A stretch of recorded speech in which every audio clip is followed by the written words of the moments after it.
What's good, friends? Welcome into Fantasy Focus Football alongside Field Yates and Mike Clay. My name is Daniel Dopp, here after a Thursday night football game. Sure was. Showdown right now between the Seahawks and Cardinals. We're going to dive into that as well as the Week 4 preview part 2. And then we got our starts of the week and maybe a little bit of stand-up. 30 seconds worth to be specific. At least 30 seconds worth. Hey, make sure that you head into our YouTube chat, hang out with our buddy Eric Moody. Follow him on social media at Eric N. Moody for all the things and ask him all the questions that you want. We'd love to be able to get questions potentially at the end of the show if you got some time. Alrighty. And a quick shout out to our friends over at Trophy Smack. Use the promo code FOCUS10 at trophysmack.com to get 10% off your first order. They got a bunch of great stuff over there. Yeah. I'm not sure they have anything as good as the Cardinals uniforms last night. Oh, However, wow. Contrarian take. Yeah, what? You're saying good? It was like a facetiousness. They kind of look like that toilet a little bit. Toilet bowl, yeah. Mike was very mad about this in the group chat. Yes. I was a little mad about it, yeah. It got they looked you like off they on had the wrong mold foot. on them from far away. Like, you're like, is that mold? Is that dirt? Weren't they the desert, like some sort of like desert-themed jersey? That's what I was wondering. What was the thought process? That was part of the rivalry uniforms, right? The NFL is rolling that out for 8 teams. The Dolphins will have theirs on Monday night as well. I'm not gonna lie, I liked the Dolphins that I saw. I saw them on social yesterday. I haven't seen those. The team. They're like kind of all black theme. Only problem is that the Dolphins are 0-3. Like, not a great time to be like, all right, guys, here's some new uniforms. Yeah, like a big touchdown celebration, and the score's like 43-7. You're trailing. You're like, yeah. At least they found a way to get in the end zone, though, right? Like, we're not going to take that 7 away from them when they get there. I don't know. Yeah, nice call by Mike, by the way, yesterday, picking the Seahawks to win 20-20. Dude, I mean, it was basic. I mean, it was 20-20. They did win 20-20. Yeah, as time expired. Yeah, that. Hey, sometimes it works out, sometimes it doesn't. Yep. Nailed that one. Well, let's dive into this game, my friends, because we're going to start this thing off. We each had a couple of takeaways that we're going to bring to this one. However, the one thing that stood out to me the most, I have my own takeaway, but it feels like one of us is going to talk about it. Marvin Harrison Jr. All of us talk about it. Finally got extra results. Looked pretty okay. Like, he had a bunch of targets. 10. Still looked off. Like, there were a number of targets that clearly he was not on the same page with Kyler Murray on, though. Well, let's just talk about this for a second, because if you watch the early portions of the game, you saw the bad version of Marvin Harrison Jr., a player who had yet another confusing drop. It felt like the chemistry between him and Kyler Murray was totally out there. There that are drop lots became of an interception, didn't it? It sure did. Yeah. Interception. So it was a play. There was a lot of traffic around Marvin Harrison Jr. That being said, you got to catch the football. You are a wide receiver. I am not Dan Orlovsky. I can't sit here and tell you when a quarterback throws a ball and the receiver like breaks his route off the entirely different direction. I'm not equipped to tell you who's right and who's wrong there, but there was an instance of that as well. Yep. The chemistry between the two, especially in the first half, still seemed off. And I know that Stefania is our resident empath, but I was feeling bad for Marvin Harrison Jr. because you could see the weight of whatever he is going through right now had hit him last night. I mean, this guy was just completely sort of like off of his axle. And he, it was a tough go to start the game for Marvin Harrison Jr. The fortunate news, though, is he plays 60 minutes of football. That's right. True. And more if necessary. And he finishes with a very respectable 6 for 66 and a late touchdown on a very beautiful catch, I would add as well. So if you did start Marvin Harrison Jr., I understand why you might have had hesitation. You ended up with 18.6 fantasy points. You sure did. 25% target share is notable. That's progress from where we've been earlier this season. I like to see that. But, sometimes when we analyze this game, it's like a guy could have a bad game and you could be like, okay, but there's reason for optimism. It can go the other way as well. Yeah. So a little bit of an overcorrection here. He ran 47 routes in this game. Remember, I was talking about how Arizona's been ahead a lot the first 3 weeks of the season, and it's limited the volume for Trey McBride and Marvin Harrison. Overcorrection for this game, 41 pass attempts for Kyler Murray. He only hit that mark twice all of last season. So we're going to meet in the middle at some point here. You're not going to necessarily get this level of routes and volume for Marvin Harrison, but you're also not going to get what we had early in the season. This is a team that I think will hang around 500, especially when they get a little healthier in the secondary. So for me, a little better. I like to see him get in the end zone. I like to see him make some plays late in this game. I like to see what Kyler Murray said after the game, which is like, he's not going anywhere. I need him. He needs me. He's going to be on the field. He's not going to the bench. We're going to figure this out. So that's at least, something positive as well. So I think this guy is going to be startable in fantasy, but I don't think we're fully out of the woods just yet. It's shocking to me when we have these wide receivers that drop what seems like the easy passes, but then catch a touchdown, like falling backwards over two guys in the end zone. And it's just, I wish I had like a tenth of that kind of skill, because Marvin Harrison Jr. clearly is unbelievably talented. It feels like he's just in his head a lot of times right now with how things have been going. I hope he turned the corner. Me Maybe too. he did. Yeah. That's what we're hoping for. How did you feel about Trey Benson now that we got to see him as his first full-time starter? 34 snaps for Trey Benson, but a surprising 26 snaps for Amari DiMercato. Well, they were down big in this game. A lot of They're pass down catching. 20-6. So that lent itself to more Amari DiMercato, who did, of course, find the end zone himself late in the game. 2 catches for 13 yards for Amari. That was I felt helpful fine. to no one. I felt fine about Trey Benson. Me too. I think that this is I don't think they're going to be playing down 14 points very frequently. I think this is a solid team, the Cardinals are, especially defensively. Yep.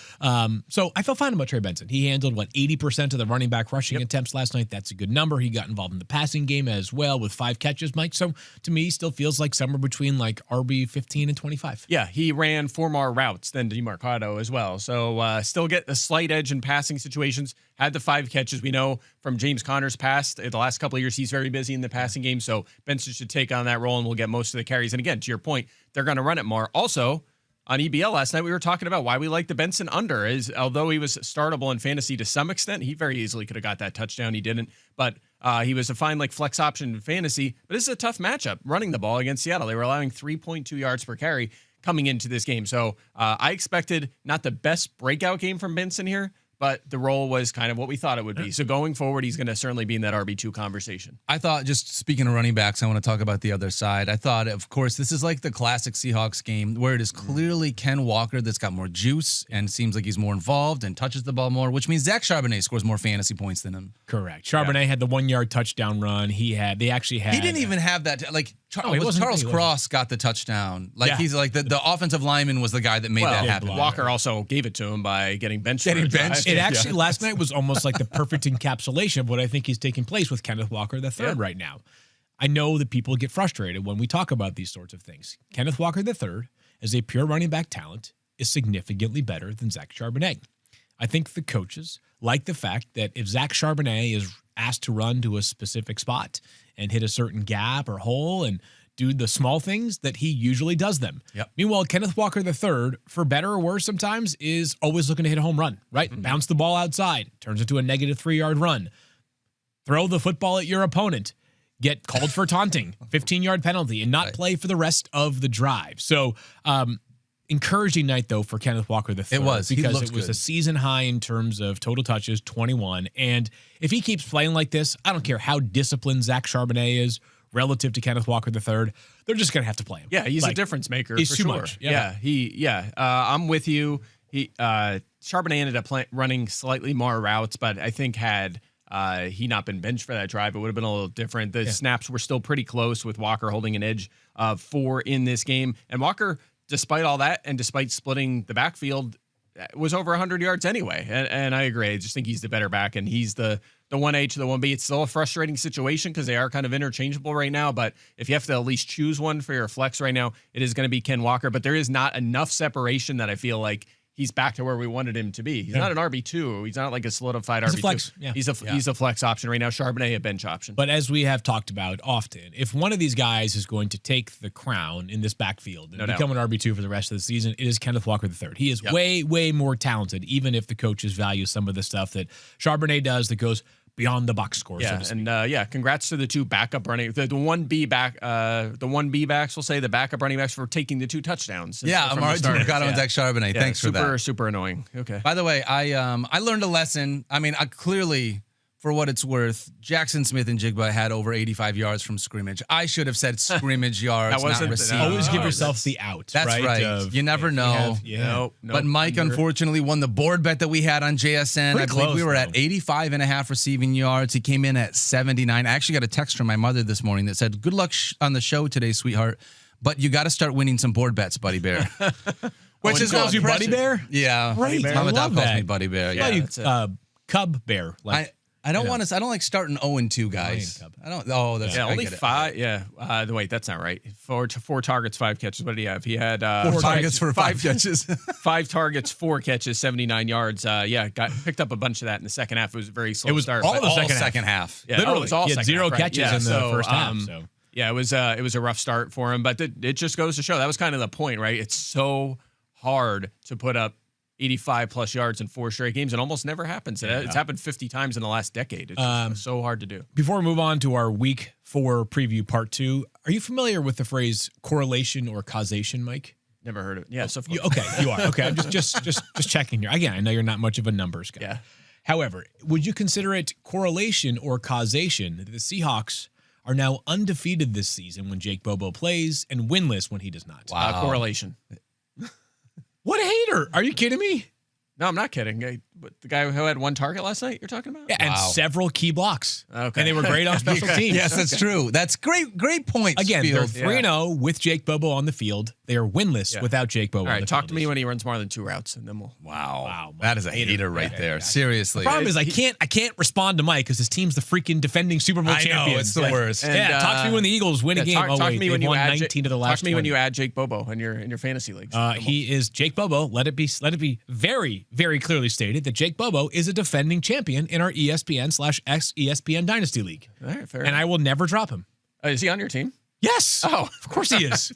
He used to be on my team. I picked him up last year, and now he's a league winner. He's like our buddy. We reference him often because he's so good at social. Ian Harrod said you keep James Conner in your IR slot for team morale. Like, he's a team leader. You don't cut him. You just keep him around. He won't get you any points, but same kind of thing, right?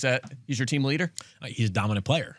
I love that you've signed him to a lifetime contract as well to the squad. So he has the only player on my roster that's even in the same zip code in terms of roster security as Lamar. That's fair. That checks out. The practical person in my brain, my practical brain is good. Burn that roster spot. That's useless. That's good for me. That's more good players on waivers that we can add. Mike Clay doesn't like fun. I didn't need half of my roster last year when I was just pounding that league into oblivion en route to a championship. Wow. That's all right. I won 2 years ago, so I'm on scholarship for a couple of years. Yeah, that's fair. Yeah, totally fair. I can relax. Yeah. All right, let's dive into our week 4 preview part 2. We're each going to bring a couple of things to the table, and I'm going to kick things off. I actually got a couple of injuries that I felt like we should mention real quick, just to be quick on. Yep. And I'm going to start with the Commanders. Jaden Daniels was a limited participant in both Wednesday and Thursday, dealing with a knee injury. He said he didn't feel any discomfort. Yeah. And so it feels like we're just waiting for the doctors to clear him. Yeah. It's a little bit of an up in the air right now. So if Jaden Daniels goes, we're going to have him as a top 5 quarterback. We're saying that you start him. If he doesn't go, it's going to be Marcus Mariota, who finishes quarterback 8 last week. He was good, yeah. And I want to ask you guys, if you find out Mariota's going to get the start, would you start Marcus Mariota over Bo Nix? No. I would not. No. Okay. What about Baker Mayfield? Ooh, tough matchup. No? Okay, so we're going farther down the list. I started at quarterback 13, so you don't think you would have Marcus Mariota? He's right in that periphery. I mean, I have a decision in the War Room League if Marcus Mariota plays. I've got Brock Purdy, who I do think will play. Yep. We have some roster management. We could potentially... Sometimes we have to play the game with your kicker, where you drop the kicker earlier on in the week, and you might have to drop somebody else. Yeah. Marcus Mariota is a very logical candidate for us to drop, but he played great. He played great for fantasy last week. A lot of that came on rushing, and then a lot of that came on a late pass to Luke McCaffrey, where the Raiders played cover 0, as in don't cover a single person. Yeah, not actual cover 0. Not actual cover 0, yeah. I think modified cover 0. I think you get into Mariota right after that area. So when you're talking 14, Drake 15. May with the tough matchup, Geno Smith, Brock Purdy, CJ Stroud, that's kind of right in that range. Mariota. By the way, I think Baker, we have him ranked. I think I have him 10th right now. I know the Eagles defense, they have some issues right now, but they're pretty good. But it's in Tampa. I think he's going to be fine. I like the over 1.5 passing touchdowns here. He's been running a lot. I think Baker's fine. And by the way, the last 2 times he played the Eagles, he put up huge numbers, both games. It's just different with a compromised wide receiver room, right? For sure. No Mike Evans. Yeah. Limited Chris Godwin. Limited JSN. Fair point. Emeka Ibuka. But he's playing at a high level, and he makes plays with his legs. He's awesome. I think he's going to be. I love he'll Baker. Be fine. I think he'll be fine. She's cooking. The other quarterback that I feel like we need to mention, Justin Fields, has been practicing actually, but has yet to officially clear the concussion protocol. Aaron Glenn said that if he is cleared, he's going to be the starter. Yeah, and so nice for him to confirm that after what he said early in the week. It was a little confusing, right? So it's nice to have him just flat out say if he's cleared, he's our starter. And if he's your starter, you're playing him this week because they're playing the Miami Dolphins. Yes, sir. Yeah. So we are all in on him. The Miami Dolphins have given up basically 1 billion fantasy points. 29.4 to Daniel Jones, 26.3 to Drake May, 23 to Josh Allen. He's going to be a top 10 quarterback if Justin Fields plays this week. All right. So I don't know whether this is more or less than 1 billion fantasy points. They've actually given up 5 million Sicilian. So that's true. That's true. You're right. Yeah, that's true. Biggest number I've ever heard. Well, he's not the he's not the only Jet that I would want to start. Just a little bit of updates there on those two quarterbacks. But Field, are there any other Jets that you would want to play against the Dolphins? I'll give you a Jart. Better than you know what. I hate you guys. Will Garrett Wilson make it 3 boom weeks in 4 efforts this upcoming Monday night? It's a great question. Garrett Wilson inside all of our top 10 rankings. They had 2 awesome games through 3 total starts, of course. That's come with 2 different quarterbacks, by the way. Tyrod Taylor, of course, took over for Justin Fields last week. He got a late touchdown against the Buccaneers, but that game was close. The Buccaneers won it basically in the last seconds of the game because that's what they do this season.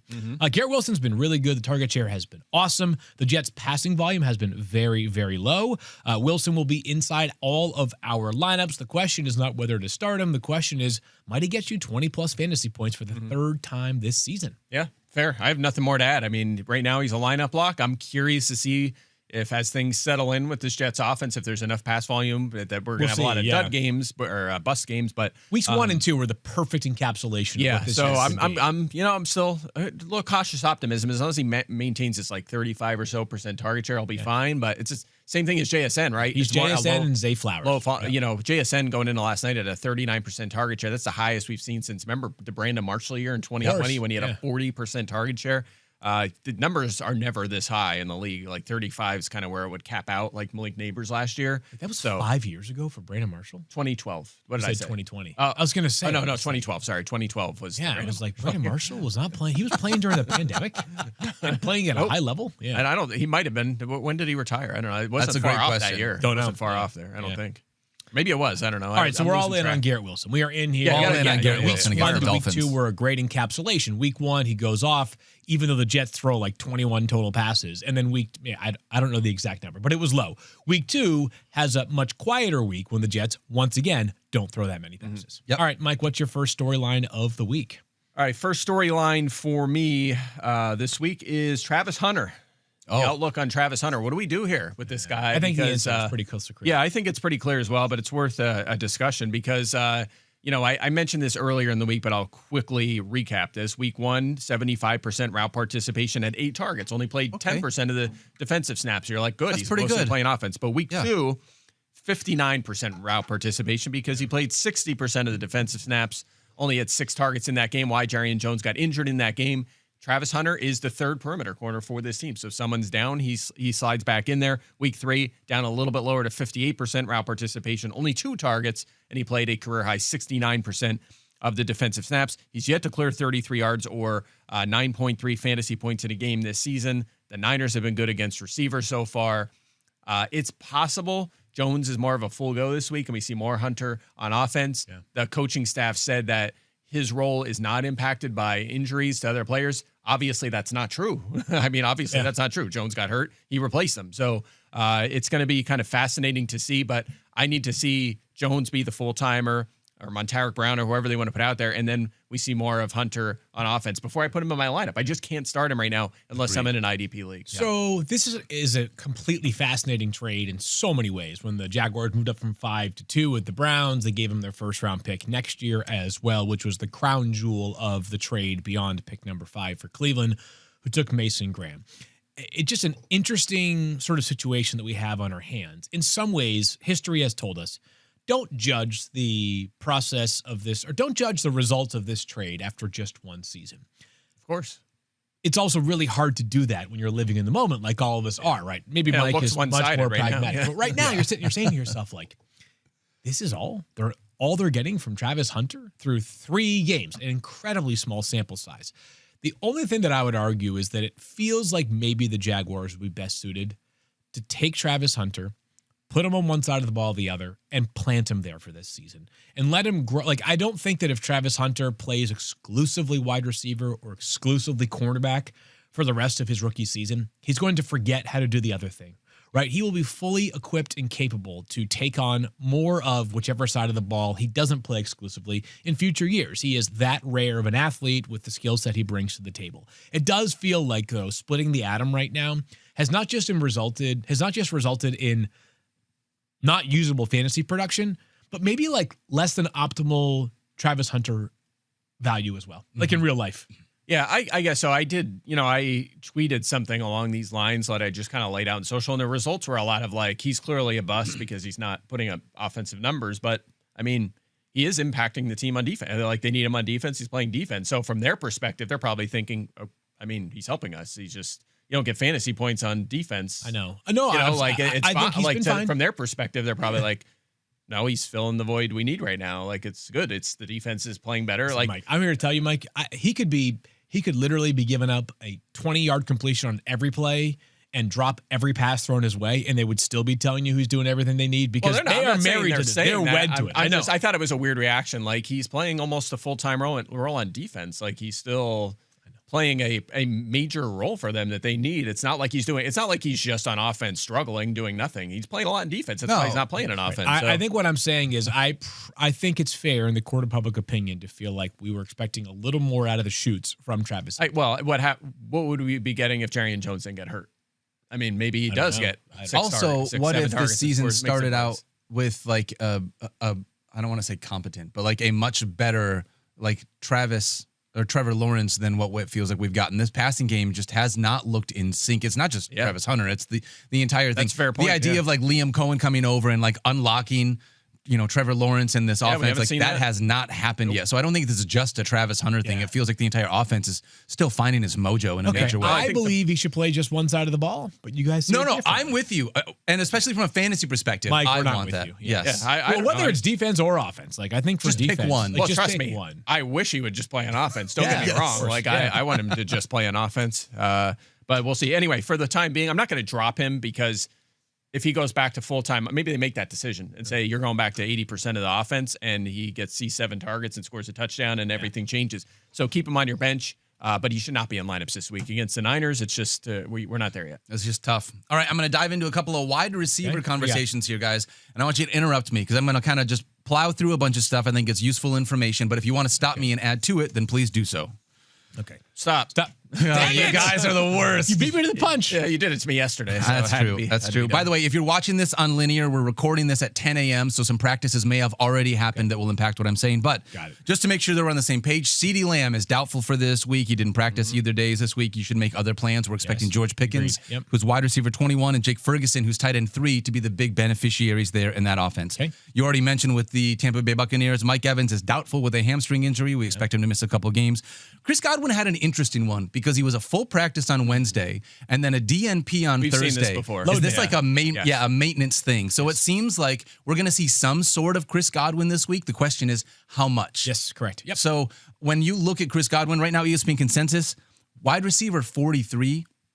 I'd rather not start him the first week coming back from injury if I can help it. I would rather not, but if he plays half of his normal workload, it's going to be mostly route running, I would imagine, not blocking. So he might see 7 targets. He might see 7 targets, especially if Philly's up in this game. Not to fence sit, but that's one where, if you drafted Chris Godwin, you have not had him at all through the first 3 weeks. Right. So if you're plowing through at 3-0, it's obvious you can buy some time. If you're 0-3 and you're desperate and you're like, I know that it's Chris Godwin at like maybe 50% of the snaps, but my other option is Hollywood Brown. I'm fine with playing Chris Godwin over a Hollywood Brown. Great point. Player. And by the way, Emeka Egbuka we have as a wide receiver 15 because of all the injuries going on right now. He could have a major day. He's well set up for a huge workload. Juwan Jennings did not practice either Wednesday or Thursday. And if you remember, he missed week 1, then came back and played week 2, then missed week 3. Now has not practiced either the first 2 days to start the week. So Friday's a very important day for him. If he doesn't go on Friday, we should probably plan on Juwan Jennings not playing. Yeah. Ricky Pearsall did progress. He had a DNP on Wednesday and then practiced on Thursday and said, if this was a game, I would be going. So it seems like we're going to get Ricky Pearsall out there. Yeah. And you had already mentioned Brock Purdy. Hopefully we see Brock Purdy under center. Seems like things are trending in the right direction. Yeah. We're going to continue to watch. Kyle Shanahan and John Lynch have stopped short of saying he's starting, but they have basically told us he is starting on Sunday. Terry McLaurin did not practice on either Wednesday or Thursday, unfortunately, with a quad injury. He definitely pulled him from the needs rankings. To. Yep. Yeah, he's out. Yeah. And Debo up a little bit. Yep. Debo's going to move up. More appealing. And is there anyone else other than Zach Ertz and Debo that you really feel super comfortable with in this passing game? Not really. If Olamide Zacchaeus gets traded there tomorrow, then maybe. But, yeah. Remember how good he was last year for Washington late in the season? Diami Brown, too, had his moments. Yeah, he did.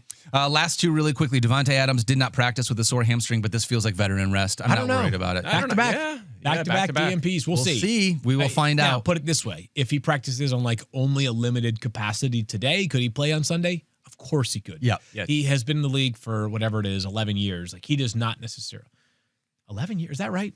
That's a great question. I do not know the answer to 2014 draft. So, this is like season 11 or 12 here for Devontae. So, it's very possible that the Rams are just load managing him during the week because there is not a lot of value added when you're on your 2000th practice of your career. By the way, that was one of them things where there's always so much chaos in fantasy. We're trying to figure everything out, and some stuff goes wrong, some stuff goes right. Thank you, Rams. So far, Rams always, it's still so much Kyron Williams. The two receivers are getting their 33% target shares. I have them ranked top 6, Nakua and Devontae Adams. And if there was any doubt about Nakua being potentially the best receiver in fantasy, that's over. The NFL. I mean, and the NFL. Oh, and the NFL, no doubt. He's awesome. So he's totally living up to that 25 fantasy points a game. The guy is unbelievable. Only other one for me is that Xavier Worthy, back-to-back full practices with his shoulder. I would rather not play Xavier Worthy. That's where you guys are landing. Is you'd rather not play him, even with the full practice. Like he's going to play on Sunday. You said it great. I think like proof of concept. I will feel better for me as a manager if he goes off and he's sitting on my bench. Then I will feel if I start him because I think he's going to be limited. I think I want to watch him out there on the field. And if he scores 4.3 fantasy points for my team and I started him, I'm going to be like, why did I do this? I knew better than to do this. I'd rather have him be on my bench. Easy for me to say because if you play him and he has a poor week and you end up losing because the player that you could have played instead of him outscores him by the difference in your matchup, you'll be really sick to your stomach. That being said, and I am going to pose a question to chat in just a moment, I think the most important thing for Xavier Worthy this Sunday is does he get through the game healthy? If he does, then next week, if he plays 5 snaps, maybe not, but assuming he plays 50-ish% of the snaps, maybe a little more, and he comes out of the game healthy, then I would think from week 5, and unless or until he gets hurt going forward, you will have Xavier Worthy as a top 25 wide receiver option. Chat, back to you once again. War Room team last week, Wan'Dale Robinson versus Xavier Worthy. The decision was made for us because, of course, Worthy did not play against the Giants on Sunday night. Same dilemma here. Different player, though, involved. Xavier Worthy or recently acquired off of waivers, Tre Tucker. Your thoughts, chat? Interesting one, right? Yeah, it is close. I have Tucker a little higher. I have Worthy kind of near Godwin. Same kind of situation. Like Very a little similar. risky. Yep. I think it's a close call. So, I'm fine if you are in a tough spot and want to throw Worthy in your flex.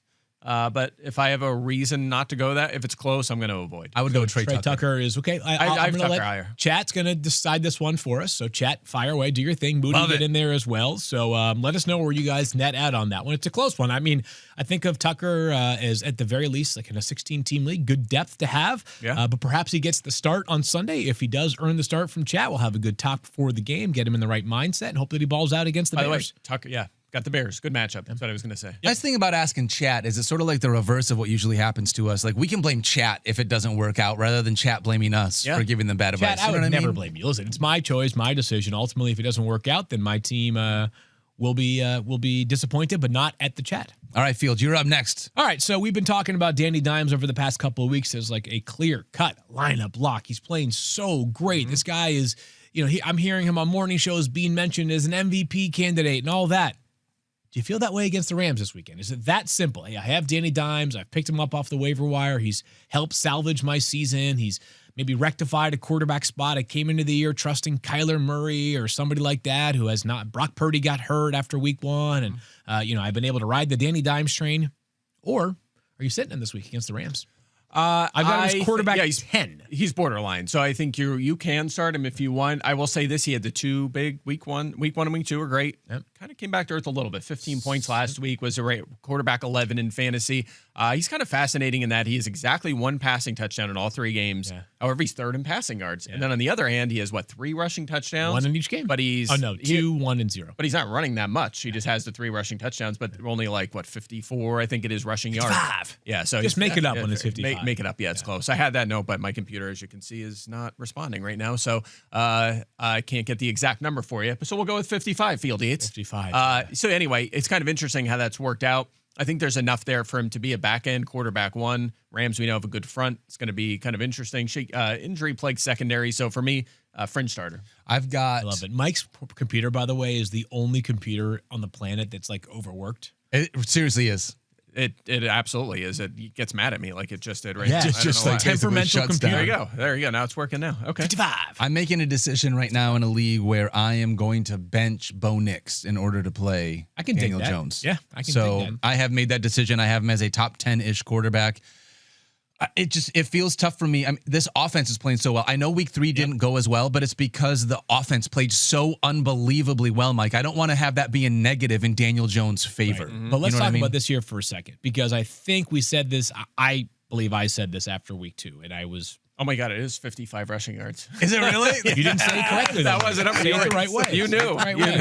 55. All right, here we go. So I said this after week 2, and I regret saying it that soon, but it, I think, comes to like this becomes the week. If Daniel Jones takes care of business against what we all believe is a really, really good Rams defense, yes, right? Really good front, especially. You are saying to yourself going forward, we don't have these kind of conversations on Daniel Jones. You know how we hardly ever talk about some of those elite quarterbacks in our weekly preview? Like, what is there to say about Josh Lamar Allen? Jackson, He's awesome and he's great. He's handsome and he's awesome. Yeah. Yes. Lamar, Josh, those kind of guys, not to that degree, but they're even players a little bit further down the board that we just don't mention that much because it's implied that you're starting them. For sure. That'll be Daniel Jones for the next couple of months if he takes care of business on Sunday. Because the schedule after this, I would argue, is manageable. The Raiders next week, you love that one, don't you? The Cardinals, who are a good defense, but not one that you're saying, Joseph, I can't even start my quarterback against. Agreed. The Chargers, who you can start your quarterback against because the Giants are giving their quarterback his first ever start against the team this weekend. The Titans, the Steelers, the Falcons, the Chiefs are a good defense. The Texans, the Jaguars. Going forward here, there's not a defense that you're saying to yourself, holy crap, we are playing against the... I don't even know who the best defense is. There's not even many of them right now that we're scared of at this point. No one is. But you get my point, few right? have settled in. Yeah, Dimes has I'm a with chance you. to push himself over the hump. And by the way, the Rams did give up 29 points to Jalen Hurts last week. Yeah. So yes, but he's also a rushing quarterback, which Dimes is as well, but not to the degree that they're not Jalen the is, same right? style quarterback necessarily, but their statistical output is similar. So those goal line touchdowns is all you want. When you say if he balls out this week, yes, what's your quality start line? I think 20 fantasy points. I mean, 20 is an inarguable number. If it's above 20, I think 18 plus to me is always the number I'd use on my quarterbacks for some reason. Yeah, I'm at QB 11 in my rankings is projected for 18. QB 16 is at 17. So that's certainly, you're talking fringe QB 1 is like 18 points. I think I've changed my quality start line to be an 18 fantasy points. So the way that 18, quarterbacks have started this year, there've been a lot of good performances. So if he gets to 18, that will be great. Mike, what's your next takeaway, my friend? All right, next one for me is a couple new look backfields we haven't spent much time on this week. Minnesota and Washington. So we'll start with the Vikings. Jordan Mason, his output last week played 80% of the snaps before sitting out the final 14 plays of that game, which was a blowout, of course. 116 yards and 2 touchdowns on the ground, but guys, he had 0 targets in the game. Now it's 278 carries and 17 catches in his NFL career. The Steelers have allowed 2 100-yard rushing games already, Ken Walker and Breece Hall. So Mason, again, he's kind of in that RB2 mix we talked about yesterday at length. Yep. For me, still hangs around 20 despite that big rushing line because of the non-existent role in the passing game. He might get 2 or 3 targets, but there's a cap on what he'll do as a pass catcher. So, you agree on that? Yeah. Disagree? Agree. Yeah. No, I agree. Same vicinity there. Any thoughts, I should say? I mean, what I'm saying is right. I'm just saying if you have any thoughts. I love that shirt you're wearing today. I love thank you. Thank you. It also I'll shines bright on the camera here. Yeah, I got the lighting. look at this. See, this is for you. I got the green shoes as well. Oh, I'm so proud of Mike Clay. I'm not sure anybody has improved their style more over the past, 2 years than Mike Clay at ESPN. Thanks, man. I've been following your lead for many, many moons, watching you from afar. You have taking notes. better influences than I. You should see my spreadsheets of all field. I track all what field wears, and That's why the computer's working overtime. Is because you wore got this shirt 17 days ago. Mike told me this morning. That's not true. Yeah, I might know. have worn it. I track everything in here. I'm definitely starting Jordan Mason. Who's your next guy that you guys sorry. are on? The other one is, of course, Washington. Bill Krosky-Merritt. He's been in and out of practice a little bit. Two straight DMPs. Yeah, but again, same kind of thing here. We saw sometimes a guy gets hurt or something changes. We get a new look at the backfield, and that's what we got with Washington last week. 8 carries and 1 target on 21 snaps for Krosky-Merritt. A combined 15 carries and 0 targets on 35 snaps for Chris Rodriguez and Jeremy McNichols. So those guys played a lot. We didn't see Krosky-Merritt sort of establish himself. There was 12 routes run total by the 3 backs, and they were split almost evenly across the board. So not enough there for me to start Krosky-Merritt. His involvement in the passing game has been too low, 5 yards on 3 targets. He is running the ball well. He has 2 touchdowns, but there's just not enough yet. Guys, also Jeremy McNichols, that touchdown run was incredible, and you wonder if they might expand his role even further.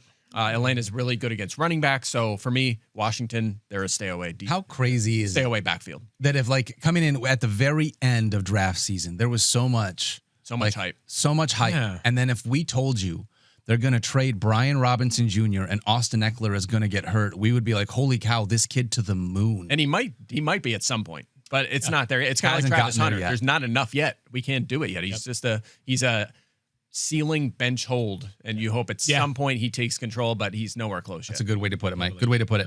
I'm going to forego my third one in honor of you guys because I obviously have a large stand-up bit at the end of the show, I'm going to let you go again. Anytime you can put your side gig over fantasy analysis, you got to do that. That's sort of the way to do it. I always say. We're going to rehash this conversation we had yesterday, the day before, that Daniel was expressing some concerns about Jahmyr Gibbs. This was a very Mike Clay move by you. Very cute when you guys can you play Jahmyr Gibbs? Well, I don't know, guys. The Eagles, they might get tested by the Saints on Sunday. You never know. Kellen Moore is familiar with the playbook. Hey, who was the guy we were talking about? A.J. Brown, right? Pretty slow start to the season. No, Kellen Moore might know the Saints, the Eagles playbook. I didn't say that at all. Might cover, it might cover the 29-point spread. Nope, didn't say any of that. Okay, I'm just saying. I like the way that you guys are so protective of your team. We are. Because I like the way that you talk with your hands when you're pretending you're Mike Clay, too. I do. Yeah, you do a lot of. I catch myself doing that. What do I do with my hands? I don't know. I don't know what to do with my hands.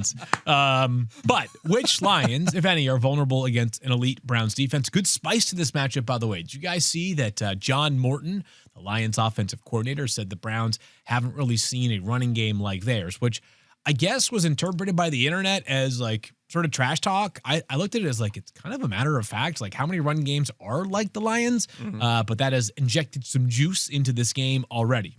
All right, so as far as rankings are concerned, players that I think in some weeks you could consider starting from the Lions that I would not be starting this week. Jared Goff, sorry about that. That's quarterback 17 on my board. I'm actually the highest out of the 3 of us. Thank you. Amon-Ra and Sam Laporta and Jahmyr Gibbs are all in my lineups this week. I think that Jamison Williams is the closest call along with David Montgomery. Both players, I would say, are flex considerations. I have them ranked as wide receiver 31 for JMO, running back 30 for Demont. The question is not so much how different are they to the options ahead of him in the rankings? It's how different are they compared to who you have on your roster. Correct. Yeah. No doubt about it. I mean, I think you nailed it on the head. They're definitely in that conversation of start a bowl, but not line up blocks. So great insight, Field. Great insight, Field. Yeah. Yes, way to go. Thank you. Unfortunately, no Isaac Tesla mentioned though. We're just gonna. He's going to be my Jake Bobo. I need you to know that. Isaac Tesla is my Jake Bobo. He is the Jake Bobo of the Lions. That's right. Like the Jahan Dotson of the Eagles, right? Yes. Don't you guys play so I play, as I mentioned yesterday, in a raw talent league. Yes. You play in yes. only plays one snap, but makes it worth it leagues. Yes. That's what Isaac Tesla Bonus points for one-handed catches. That's right. Stuff like that. That's right. Did you see that league where they have just wild rules and they're enormous point totals for just random things? And one was the quarterback makes a tackle, you lose 100 it was points. something like that. But the one that kind of went viral, I think our ESPN feed posted it, was if a player does a backflip, you lose 50 points or something. And Tyreek Hill scored the touchdown and did the backflip, and they were just freaking out in chat. And but I think it's one step further. I want to say it was You lose 50. It's like whatever the number of current streams Benson Boone That's has. what it was. That's what it was. You divide that number by a million. That's right. Yeah, that's and you right, subtract a number. It's like that's what it was. That's exactly what it was. Yes. Oh, that's so good. Who thought of that? Whoever thought Benson of that? Boone's Amazing. too mainstream for Daniel's music taste. It's absolutely too mainstream. If I do I've not heard know of who the that is. person, then it's a no-go for you. No way. No way. Mike, give me your third one if you do not mind. Third one for me is we talked about him a little bit, Tre Tucker. I'm going to talk a little bit about if we're buying into Tre Tucker or if this is going to be who did this last week? We talked about it. Is he Jawan Jennings? No. Last year? Could he? I did Well, say yeah, that, right? I did say year, that. year 3 breakout. But there was a guy. No, I'm totally spacing now. Troy Franklin. Troy Is he this Franklin. week's Oh, Troy yes, Franklin? yes. Or is he legit? Because this is year 3 Tre Tucker. Yeah. He's a full-time player. Maybe he's on the verge of a breakout. He was the 3rd-round pick last year. But the huge game last week, 145 yards and 3 touchdowns on 9 targets. He's played 92% of the snaps, as I just mentioned. Yep. He had a touchdown in week 1. Yep. He also saw 8 targets in week 2. Mm-hmm. So it's not like he's just not being utilized like last year and just randomly had a big game. He has been productive so far this season. Also, as we mentioned, playing the Bears, 6 touchdowns allowed and the 4th most fantasy points to wide receiver. So for me, I'm kind of sticking with him here. I'm not, I'm not ranking him wide receiver 4 where he is in points scored so far this season. But is he in the wide receiver 3 conversation? Certainly a flex option. Yes, I think he is. All right, let's bring this back to chat then. Can we get a poll update? Yeah, you bet. We got a poll update that says 60% of chat says that you should start Tre Tucker over Xavier Okay. Don't Worthy. you wish, like a month ago, you could just see a snapshot of this moment and see that on the Yes, I screen know, and be right? like, what?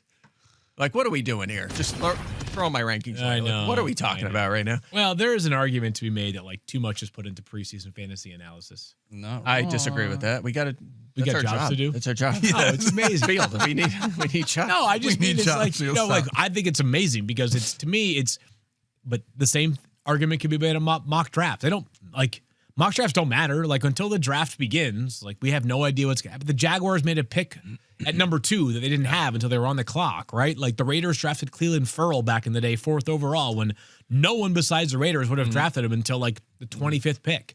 And that throws every other mock draft off. One injury to Xavier Worthy can make him a player that you're discussing vis-a-vis Tre Tucker in week 4. Speaking of which, if we were ranking receivers like in the preseason, like Chargers receivers, it was like Ladd McConkey number 1, and then they signed Keenan Allen. He's number 2. Quentin Johnson maybe undraftable, way at the bottom. But we kind of changed our minds when we talked about this. What was it, 2 days ago? Yeah, a couple days ago. And we decided to rank them Quentin Johnson 1. We all agreed with our Quentin Johnson and Keenan Allen 1 or 2. 1 we and agreed, 2. But we all had Ladd McConkey 3rd, and our social team, who does a great job, posted that video with our rankings on Instagram. And someone noticed that post, and as you can see here on the Who liked screen. it? Oh, gosh. The old sarcastic I think here. Ladd from our friend McConkey Ladd liking our liked the content. post. So I like to think that we just motivated him to get it going and going forward this season because If he I does, do we'll have take some, the credit. I do have him in the FF Now League. I have Ladd in Dynasty. I'm a big fan. I hope we're wrong about those rankings, to be completely honest. So I hope he saw that, and this is the motivation he needed 2 things. to make some plays. Great engagement on not just that post, but also the clip that our Fantasy Focus team put out on Twitter.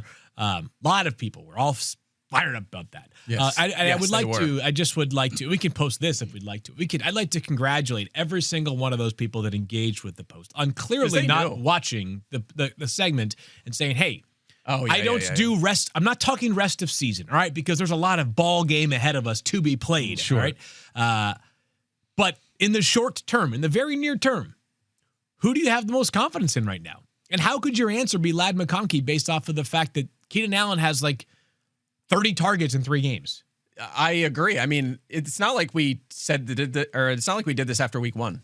This is 3 straight weeks of the exact same thing. It's like, at what point do we just say, nope, I'm just sticking with our They're preconceived showing us who notions they on this. are. I'm not, at some point we have to turn the corner and say, all right, the Chargers are telling us something. Like Quentin Johnson is breaking out. Keenan Allen has the same connection he had with Herbert 2 years ago. Ladd McConkey is the 3rd wheel at the moment, and that could change at some point. But right now, you look at air yards, targets, end zone target. It's not even close. Like, he's clearly 3rd in line. That could change, but right now, that is not the case. So the short-term outlook, again, to congratulate 0 people for actually understanding that part of it. Well done by you. Keenan Allen might be a Pro Football Hall of Famer. Like Yeah. my knee-jerk reaction is he probably is. And I know that Quentin Johnston has been a disappointment. He was a third pick in the He was draft. picked Like, this is more not- draft capital on him than Vlad McConkey. This is not Kayshon Boutte getting hot for 2 weeks and being like, yeah, the Correct. 6th-round pick, like he's going to be better than Vlad McConkey. Like, I don't Yeah. think it's that. I didn't think at the time it was that wild of a segment, but apparently it's got the internet buzzing, baby. And by the way, another thing is like it's not just matchups because Pat Surtain shadowed Quentin Johnston on a majority of his routes on Sunday, and Johnson still was the best producer in that wide receiver group. He still had 80-some yards in the game. I actually tweeted that during the game. I said, Pat Surtain shadowing Quentin Johnston still was like 80 yards, something like that. People were like, no, he's not. Like it's like denial. Oh, he's like, not. He's not He's not shadowing him. Got Like, it. Yeah. He's clearly following him around the field. Like he's on him on like every play. It Sounds like Mike Clay just said that Quentin Johnston is unguardable if Patrick Surtain. Might I mean, be. kind of. I mean, with Herbert throwing him dimes the whole game Yeah. too, it's unbelievable. It really is. Yeah, I mean, look, there's a good chance Ladd does make us look foolish in a month from now. We're like, no, he's. I would love that. And by the way, you know what we'll do? We'll own it. Yes. We're just saying right now, going into this weekend, if you had to choose between those 3 players and you had 2 spots, I think it's very justifiable that you would choose Keenan Allen and Quentin Johnston. Agreed. Yeah. I mean, if you've been, by the way, I have all 3 in the FF Now league. So if you guys want any, Stop. You have Money every where your Charger. mouth is. if you, what's that? Will you put your money where your mouth is?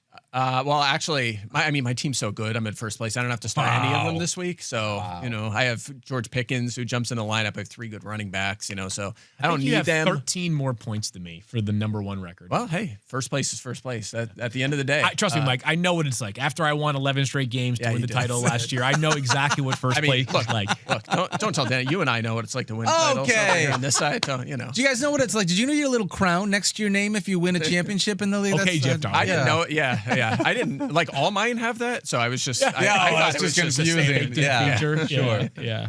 All right, let's dive into our starts of the week here in week 4. A couple of things to make sure that you Updates. know of. Yeah. Parameters.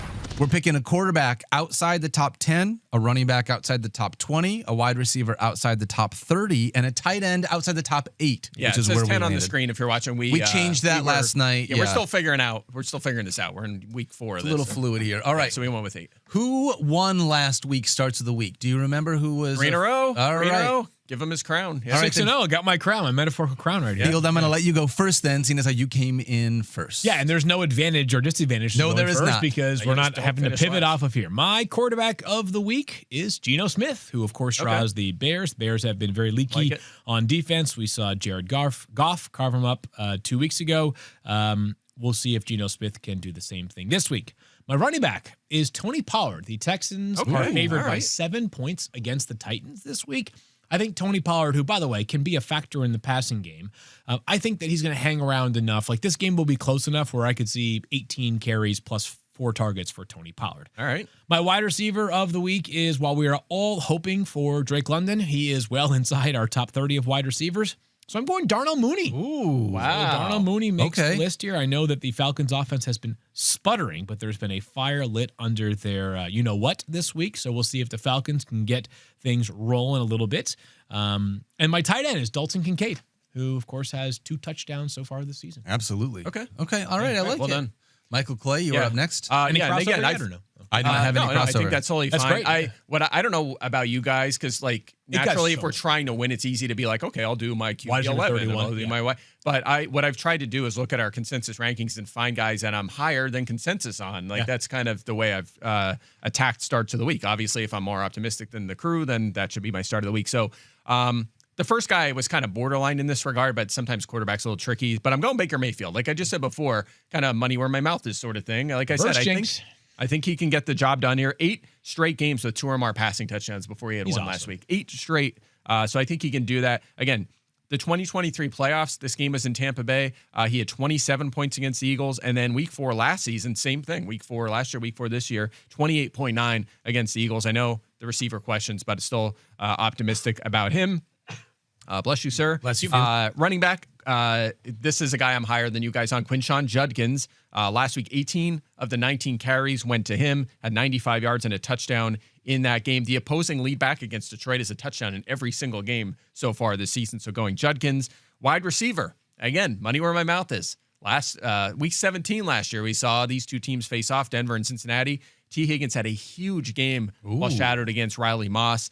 11 catches, 131 yards, and 3 touchdowns. Should be the same deployment. I know there's no Joe Burrow, but I've also said I think Jake Browning will be better than we saw last week against Minnesota. So go home with T. Higgins here. Can't be worse, fortunately. Yeah, it cannot be worse than that. And at tight end, we're going to go with Daniel's doppelganger here, TJ Hawkinson. Right. Look at that. 5 for 49 and a touchdown as a 20% target share. And last week against the Steelers, who had the second most fantasy points to tight ends this season, they got crushed for 8 for 90 and 2 touchdowns against Hunter Henry last week. So give me TJ Hawkinson.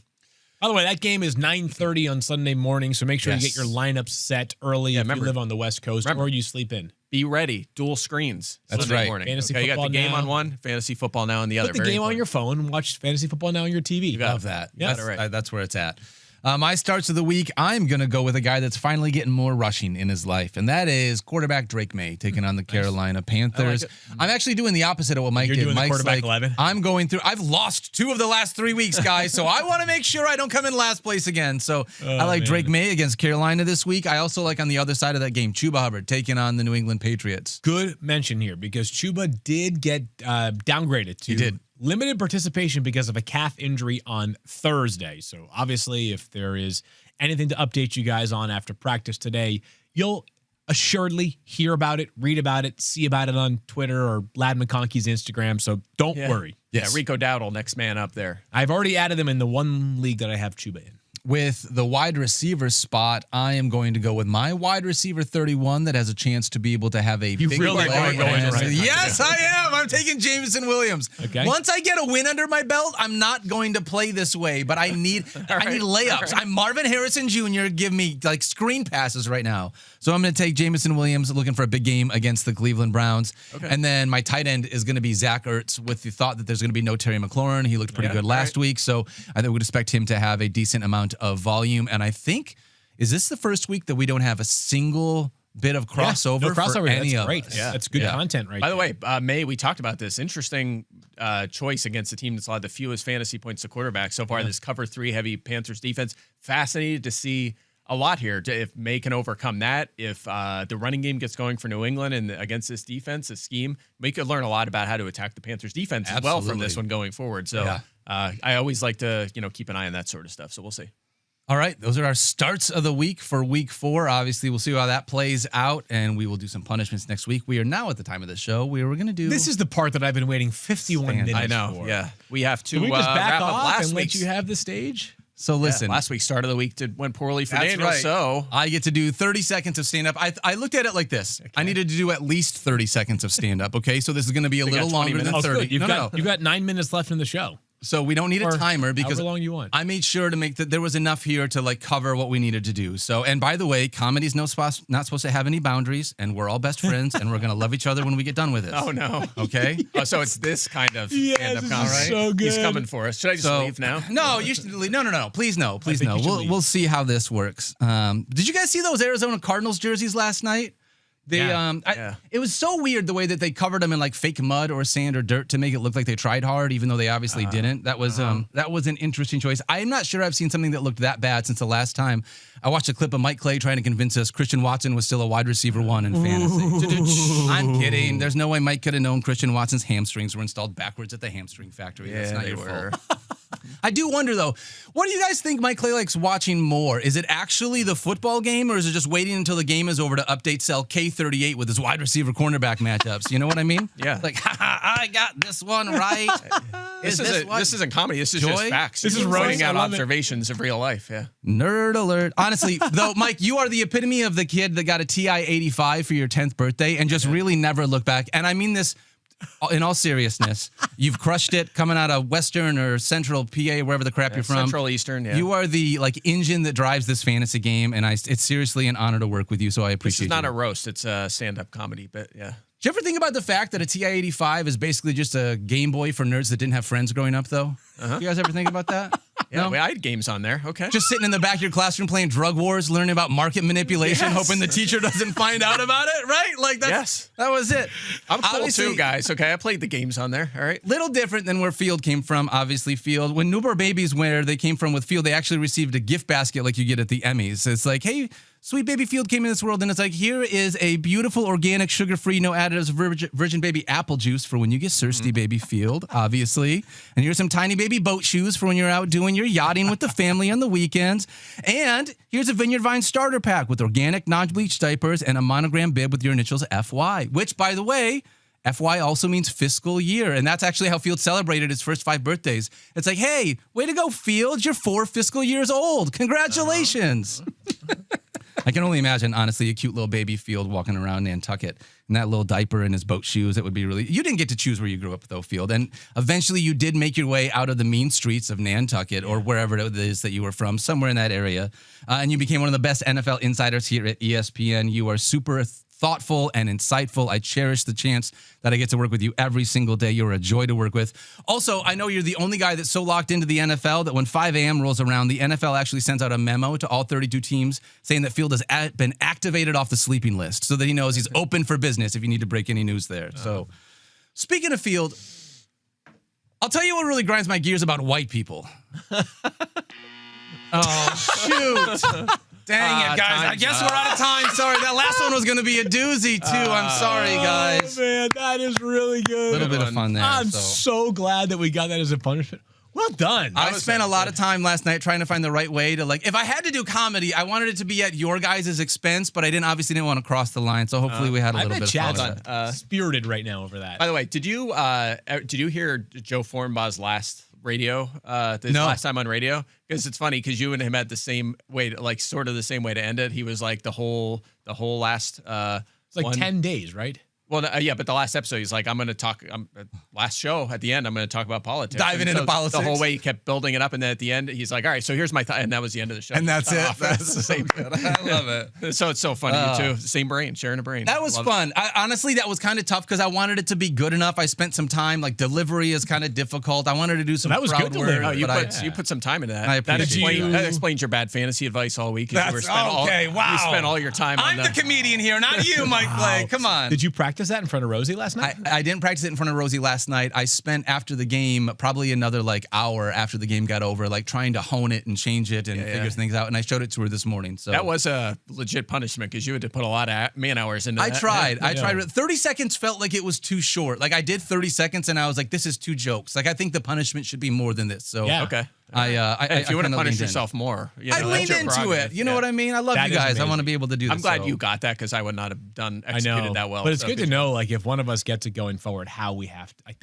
It's good sort of motivation and strategy. Had a little bit of fun with it. Yeah, so more than a little bit. Do we have any mailbag questions? Is going to be my question here to close out the show on a Friday. Every once in a while, if anyone wants to do some chat stuff. Yeah. So we're going to dive into our YouTube chat here.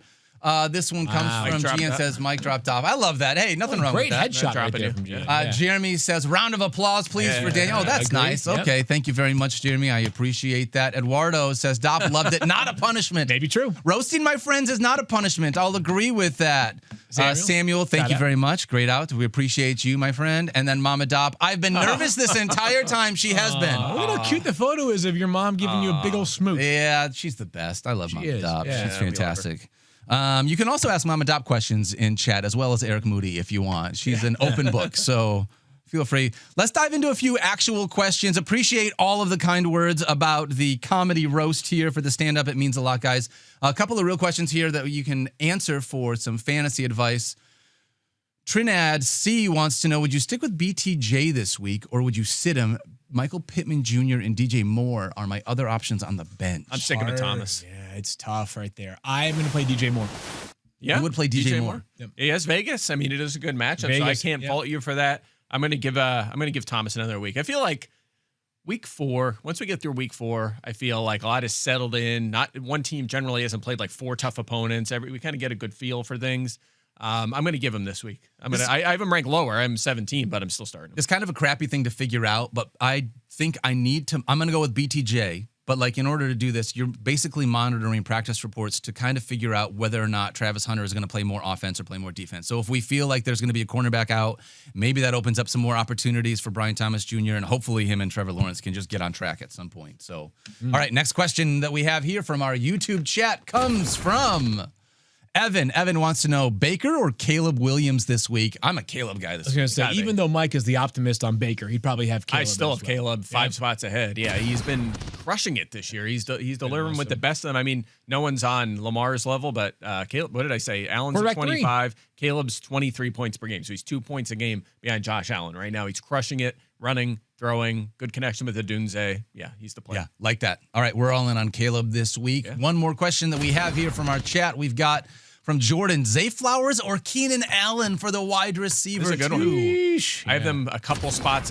apart. I'm sticking with Zay Flowers. Remember, Keenan's been a little more consistent so far, but we obviously motivated Lad McConkey. He's going to steal a couple. He's going to get open a little more this week and pick up some production. But no, Flowers, remember, he had that huge game. He's still a very good player. He's been a pretty consistent wide receiver too. I say consistent wide receiver 2 season to season. So I think he'll be fine. I'm going to give him the edge, but close call. Okay. I feel like Zay Flowers has started exactly like what we think of when we think of Zay Flowers. He had a huge game, and he's kind of come back to earth a little bit, and you sort of live with the volatility of volume within this offense. Yeah, I'm living with the upside of Zay Flowers here. Like, of the two, the better chance to go for 124 and a touchdown is Zay Flowers. Agreed with that. So I would go there as well. Yeah. All right. It is close, though. That's going to do it for our questions from our YouTube chat. Thank you guys so much for hanging out with us, sticking through it with all that stand-up comedy. Hopefully really you had good. a lot of fun, you guys. Thank crushed you very much. I appreciate you. That's going to do it for us today. Make sure you check us out on Fantasy Football Now Sunday morning. And just like these guys said, make sure you remember 9:30 a.m. football game. Lineups. Make sure you set your lineup before you go to bed on Saturday evening. Don't forget to love each other. Be kind to yourself, and we'll see you guys on Sunday morning. Later.